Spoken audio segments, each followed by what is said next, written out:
Hi, folks. Good afternoon. I hope you're all well. My name is Paul Oakley. I'm Lighting Art Director at Epic Games. I'm here to talk about the lighting of Battle Royale in Fortnite.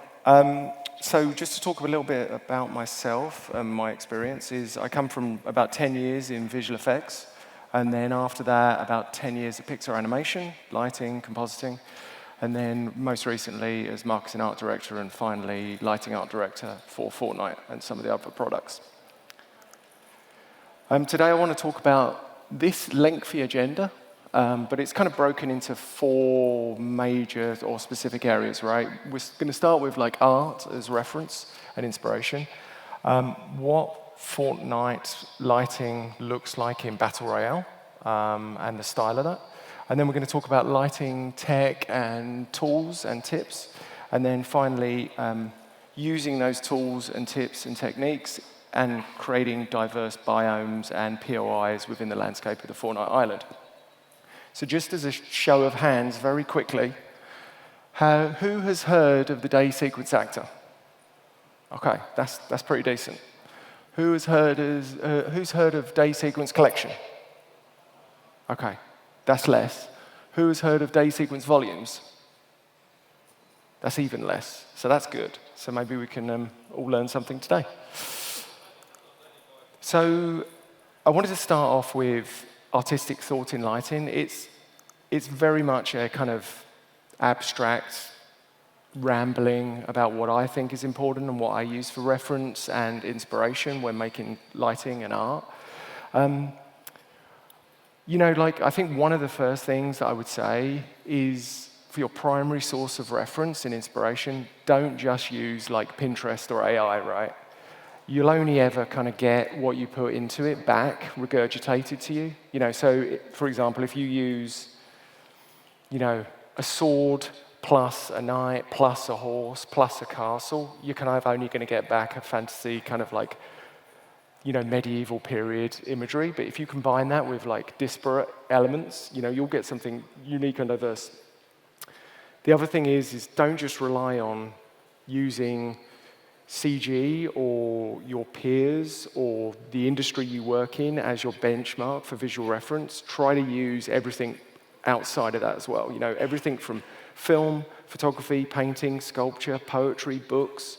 Like there's a wealth of stuff right there in front of you. You know, use the real world as reference, your experience, your day-to-day stuff, your past history. Use that as an experience in your art.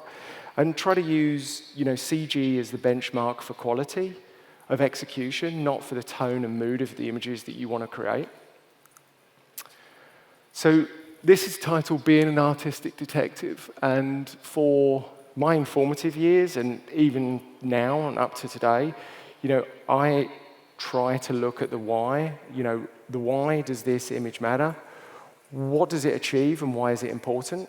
You know, I try to use history as a tool and my personal experience of like kind of what came before me as a tool to create like more unique things other than what is just culturally sort of in vogue at this point in time. You know, be curious about what came before as well in terms of like art history. I think that's incredibly important. I mean, I like to try to, like one of the most important things about being a lighting artist for me is to have the visual muscle to break down an image and understand the whats and the whys. Why is this important and what does it achieve?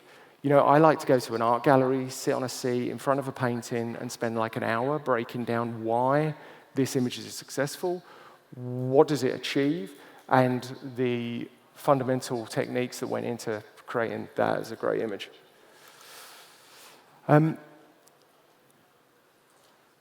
This, I think, is a fair statement to make, right? Like, nothing is really new. It's like how we combine them together that makes them ours.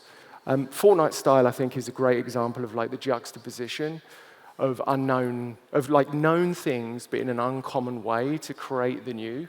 I think it does a great job of that across its stylization, across its shape language, across its albedos. You know, the kind of list goes on.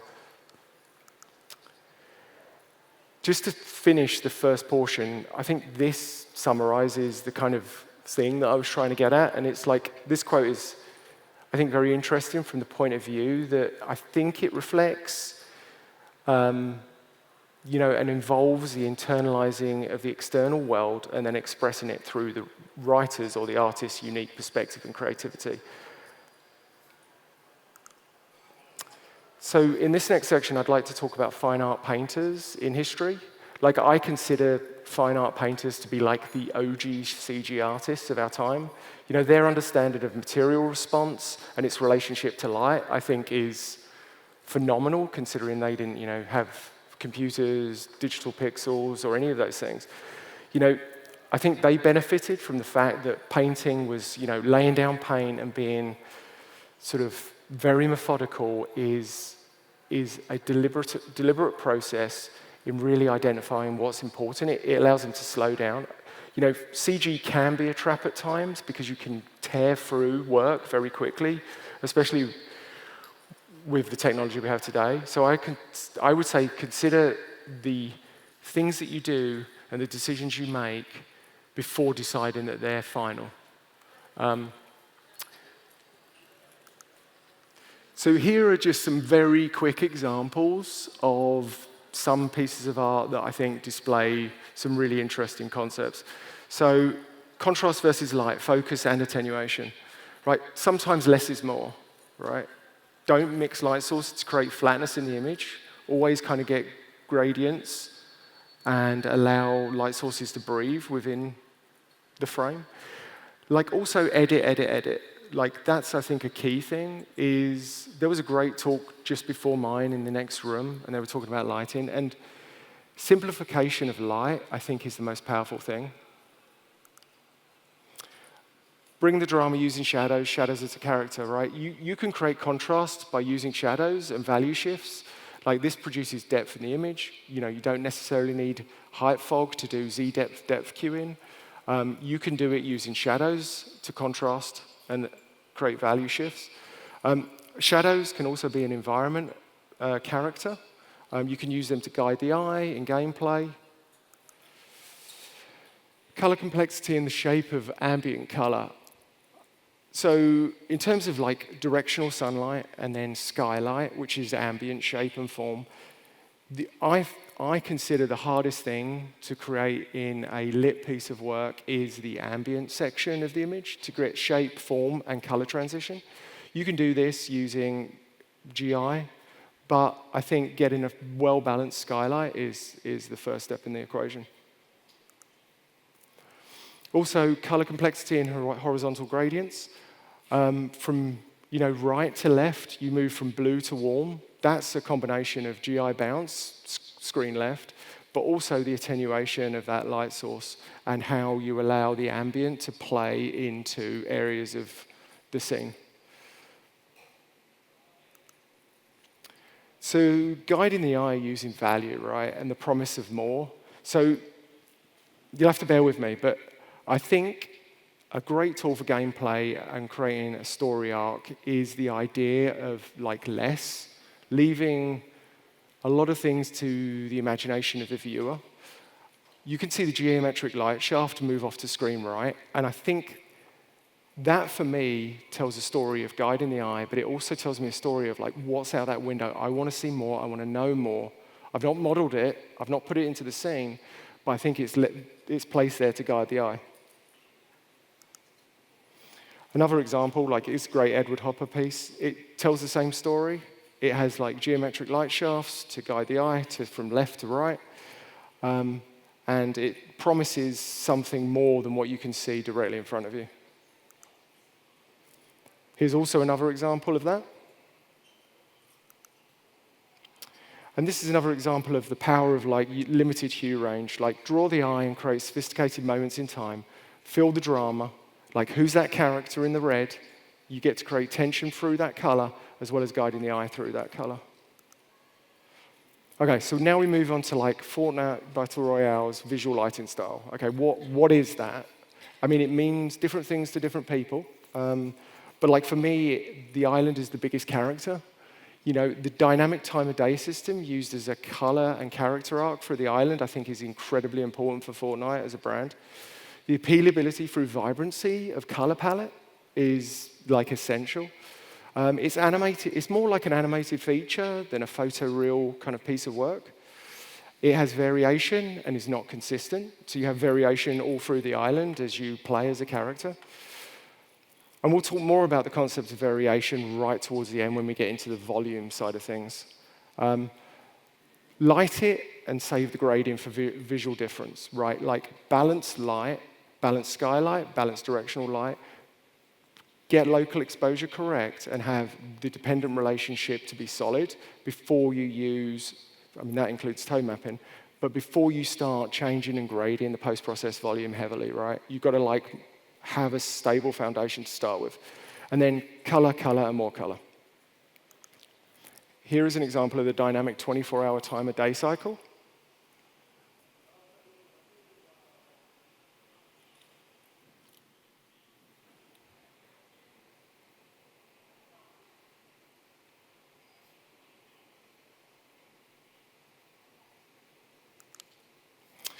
Now I'm just going to churn through a bunch of slides just to kind of give some visual relationship to the things I talked about in the beginning slide.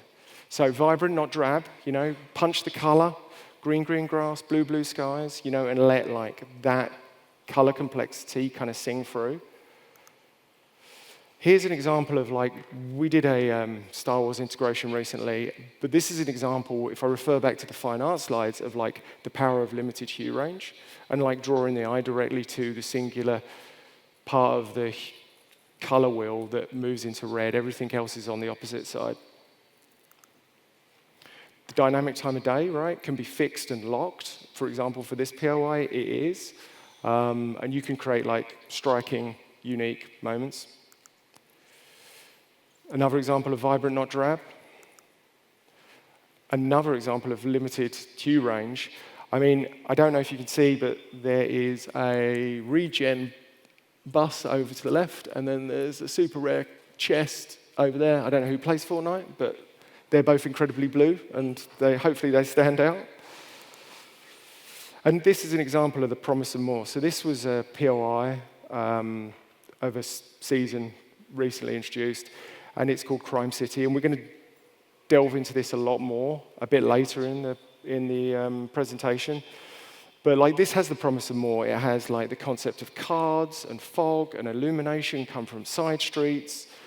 You want to kind of embed yourself in the environment down deep at player height level and kind of move through these promises of experiential moments. And preserve local color through lighting. So when I talk about using a fine balance and not grade your way to success early on, you'll get a lot more bang for your buck from all the disciplines you work with, from modeling, from effects, from environment to everyone. Those albedos will be represented beautifully, and the relationship of that with light will sing far better.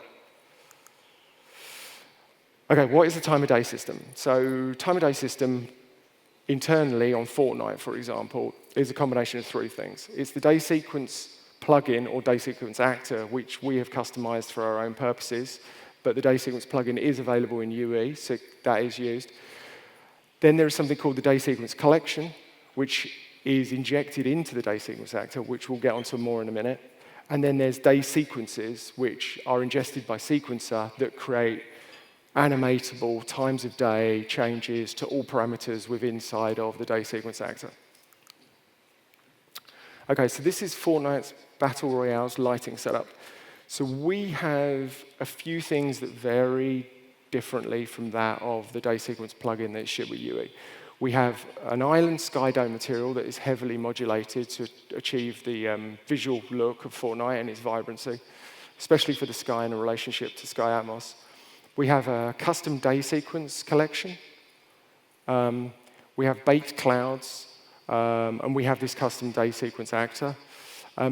The day sequence collection is used for injecting scalability across platforms, which I'm going to get into a bit more in a bit, and then using sequence to animate the parameters to visually change the time of day over 24 hours. Okay, let's start with the sky dome material. because this is like uber awesome and uber important. And what's great about being a lighting artist is I get to work with all these different disciplines and departments, and one of them that is incredibly important to the success of lighting is like the tech art department. So with the tech art department's help, we created this kind of custom bespoke, sky dome material. So it artistically supplements the sky atmos that is physically plausible. It has additive color using masks in the sky dome that are animatable for sunset, sunrise moments, where the sky atmos at acute vectors of sun direction tend to limit the coloration to that of more of a physically plausible setup. But we're Fortnite, and we don't want physically plausible. We want something incredibly expansive in the color range. And then the use of material parameters to animate changing values and colors in sequencer. So here's some examples, right? So this is stripped back to what you would get just using a default sky atmos. The clouds are the baked ones that we'll talk about in a bit, as well as the volumetric stuff. That already has the material parameters customized on them. So you'll have to push that to one side, but just look at the sky dome as is. So this is the physical plausible sky atmos pre the additive masks. So this is color additive 1, which is a broad blue value shift to allow the sky still to be vibrant while still maintaining that low vector of the sun direction. Then we add a sun halo color. I'll just flick back and forward for a second. This has a squash and stretch animatable parameter. So as it transcends from sort of a higher 25-degree angle, it starts squashing and simulates that concept of band. And then we add some sun bloom color to it. And this is the day sequence actor, material parameters set in sequencer, represented in sequencer with the keyable moments on a 24-hour period. So you see, color additive is the sun direction. Color additive 2 is the opposite hemisphere of the sun, which we didn't show visually, but it is there.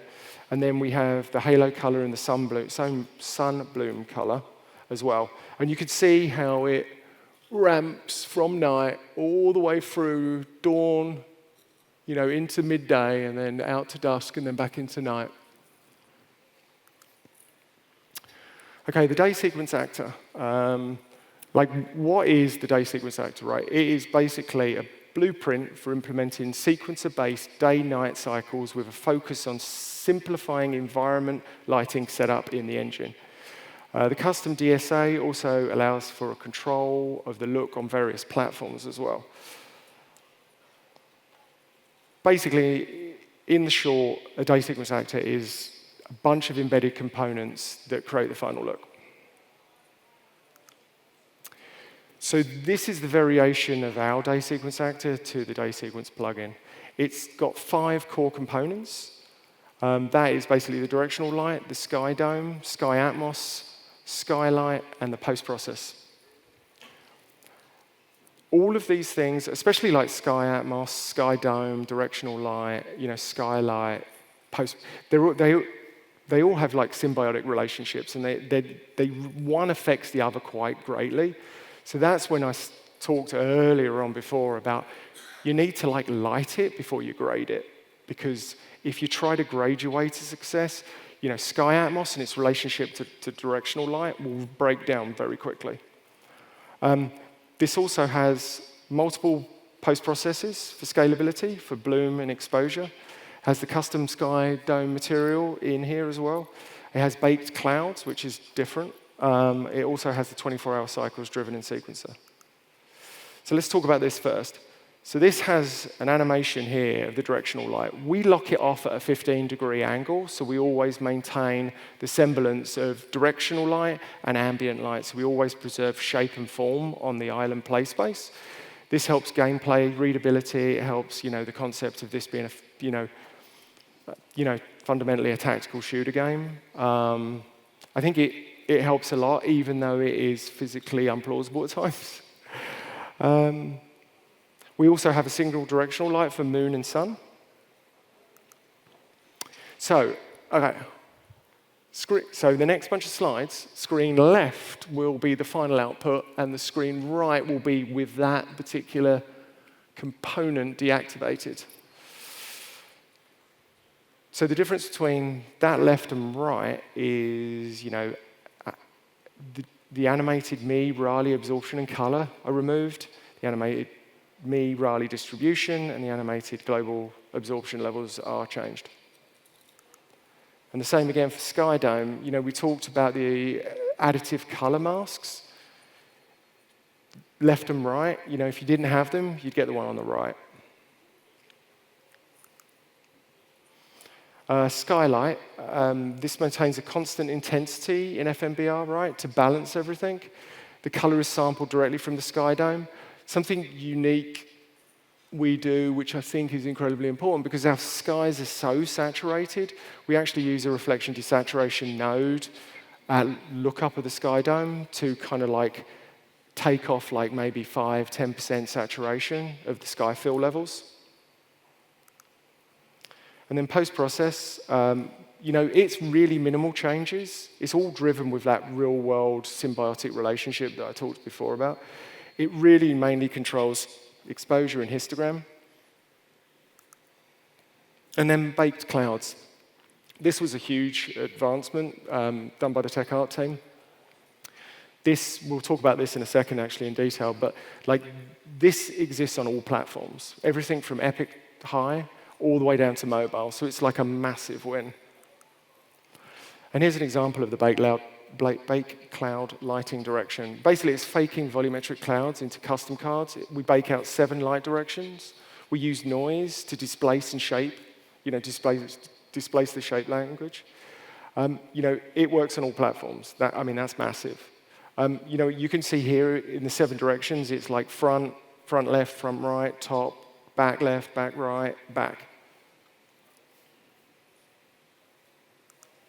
These are all taken and baked into channel packing. And then these images are, the colors here are then used to control the animated material parameters in Sequencer.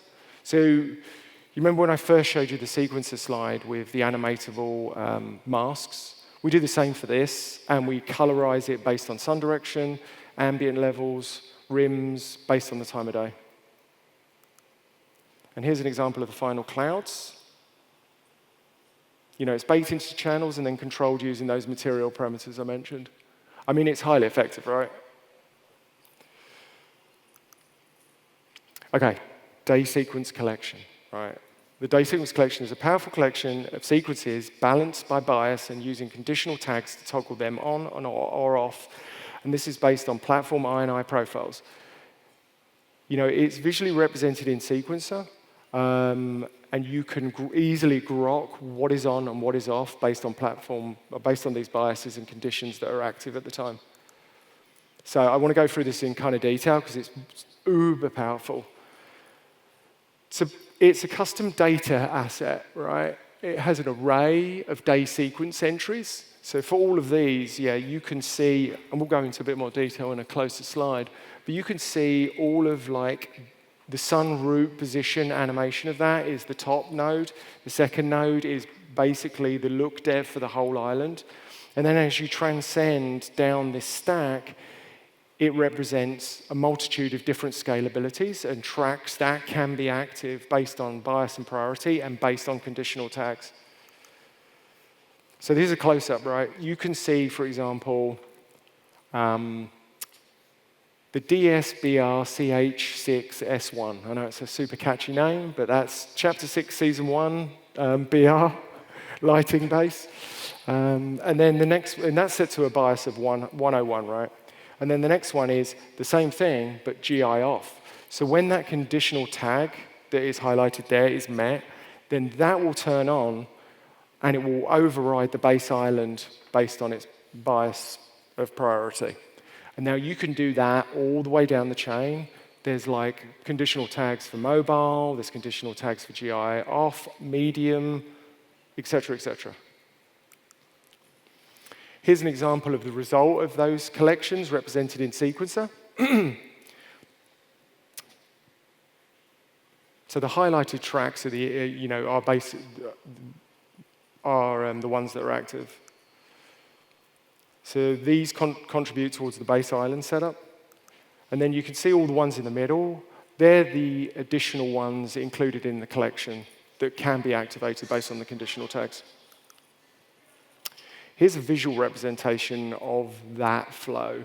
So here is the base island sequence lighting setup with no conditional tags for day sequences activated.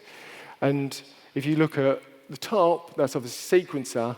You look at the next image, that is you jumping into one of the sequencer tracks that are active, showing you all the variation and modulation that's been created to create the final look.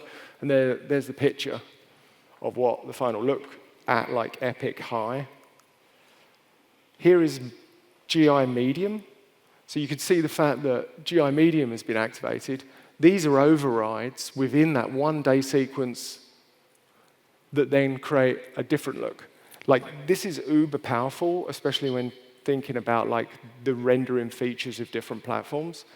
You can like fake, like when you start getting and waterfalling down the platforms and you start losing shadows on directional lights, you start losing like ambient occlusion or from skylight, that leaks through, and then you've just got directional plus skylight, no ambient occlusion, zero shape, like on mobile. You can go in here and you can be like, okay, my skylight and my directional light, those ratios are kind of like, they were set at the high level for Epic. Now I can't see anything. It's too bright. There's no formal shape. You could lower that skylight level, keep the directional, or vice versa. Introduce maybe gamma as like a post-process to fake the concept of like some sense of occlusion. So this is like uber powerful for like look development for platforms. Here's an example on mobile. So I'm just kind of trying to really drum in these things get activated based on the collection. You set a bunch of stuff in the day sequence, and it gives you a different output. Excuse me. This is a slide to try to break down that relationship between the day sequence actor. It gets, you inject a collection into it, and then and that collection references sequences, like day sequences, and also scalable sequences. The bottom part in purple is what we've not touched, and we're about to touch that in a couple of seconds. Does that make sense to everyone? Okay, all right, I'll continue. Okay, unique POIs and biomes. This is where it gets even more interesting, and this kind of represents that purple section at the bottom. Day sequence volumes, this is what this represents, it's a massive game changer in creating visual diversity across our island in Fortnite. The volume can inject procedurally generated sequences, or it can use created sequences in day sequence actor at runtime. These sequences can be enabled or disabled and weighted dynamically during gameplay. So let's talk about how to create one of these things, right? Like, first of all, you need to create a day sequence modifier or a day sequence volume. These exist as like spatial chord-based systems that you can give a shape to. And like in detail, this is actually some of the parameter lists of it. So what you do is you create a collision shape. Now, you can create anything. You can create a box, you can create a capsule, you can create a sphere. You can combine these as well as you go further along in these areas here. So you don't just have to have one, you can have a bunch of them. But I would encourage you to start with one and be as simple as possible for your play space. I would also encourage you to use capsules and spheres, because as you start combining them, if you use cuboid edges, you can get like very abrupt entry points and extra exit points as you transition through these volumes. So here it talks about the bias as well as the blend amount. Now, what's interesting is everything is based on priority. The higher the priority, wins, right? So you need to make sure your volumes have a higher priority of that, of something else around it. Also, the blend distance, that will eat from the outside of the collision sphere or collision object inwards. So that creates the ease of transition.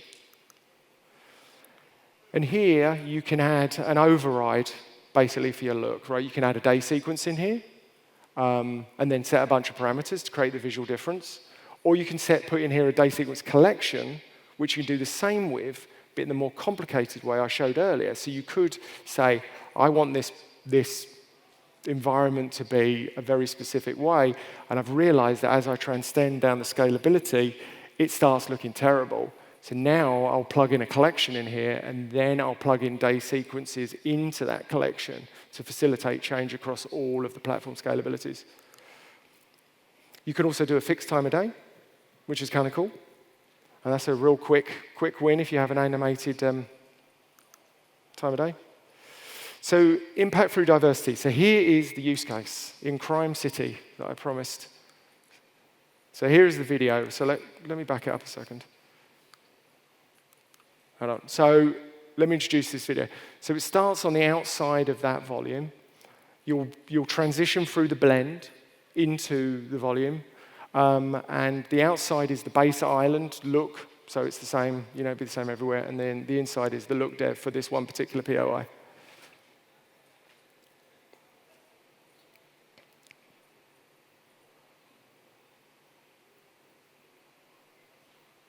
And you'll have to forgive that I used the mouse to capture this. Someone told me afterwards that an Xbox controller would have been far better.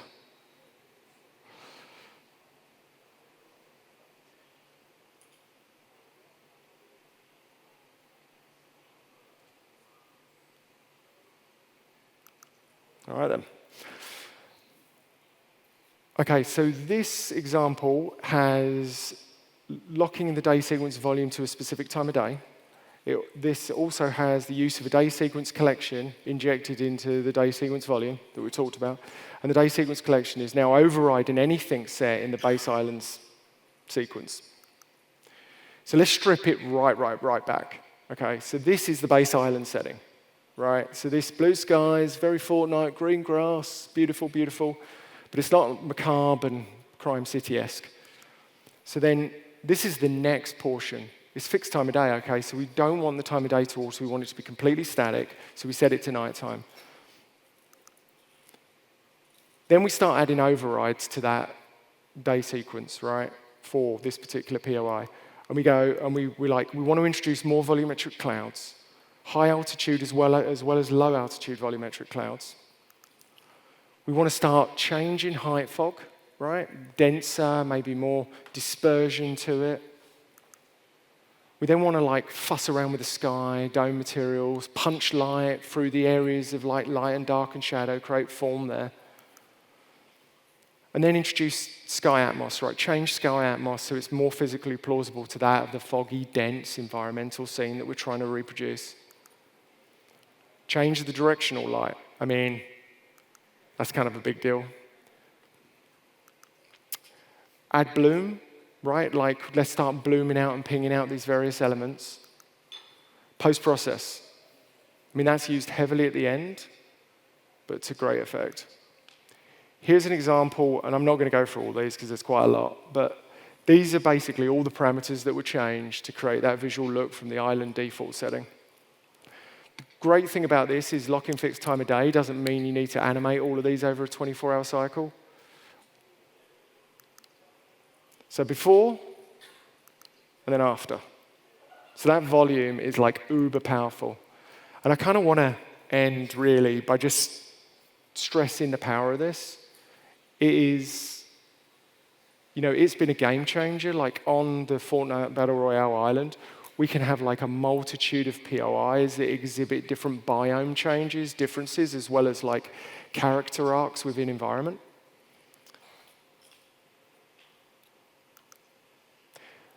And I'd like to finish by thanking a few people. We have the tech art team that I said we work hand in glove with, which is uber important. We also have the time of day sequencer team that has gone and created all of these wonderful tools that we all work with. And like fundamentally, like being a lighting artist is a privilege because it does take a village to like build and have impact. And I think working with modeling environment, effects, level design, all of that is like the responsibility of a lighting artist to really kind of like hone, create great relationships with, and create great communication with. So with that, I may be a little quick, but that's the end of my talk. But I'd love to hear comments or open it up for chat if anyone's got anything they'd like to ask. Thank you.